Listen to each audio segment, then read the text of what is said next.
Producer Someswara Rao గారు, director Srinivasarao గారు. శ్రీనివాసరావు గారికి మొగలో ఒక కళ ఉంటుంది, ఎప్పుడు నవ్వుతూనే మాట్లాడుతూ ఉంటారు. ఆ నవ్వుకు పడిపోయిన వాళ్ళే ఈ ఆర్టిస్టులు అందరూ.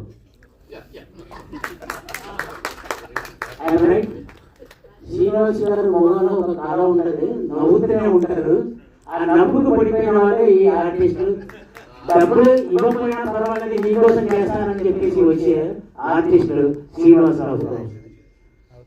సో ఈ ఆత్మ కథ, ఆత్మను కథ కింద చిత్రించేసి ఇందాక సార్ చెప్పినట్టు ఈ కాలంలో ఎటువంటి టెక్నాలజీ ఏ వచ్చిన తర్వాత చేస్తున్నారో ఈ టైంలో ఇలాంటి పిక్చర్లు ఒక చిన్న బడ్జెట్లో చేయాలని చెప్పేసి ఈ నవ్వుతో పడగొట్టేసి ఆ హౌస్ ఓనర్ను ప్రొడ్యూసర్ చేసి ఆ ప్రొడ్యూసర్ కొడుకును మ్యూజిక్ డైరెక్టర్గా చేసి వీళ్ళందరితో ఈయన కొడుకు కూతురును కూడా ఈ సినిమాలో ఇన్వాల్వ్ చేసి ప్రొడ్యూసర్ని కాపాడాలని ఒక తపనతో ఎంత బాగా చేసుకుని వచ్చారు.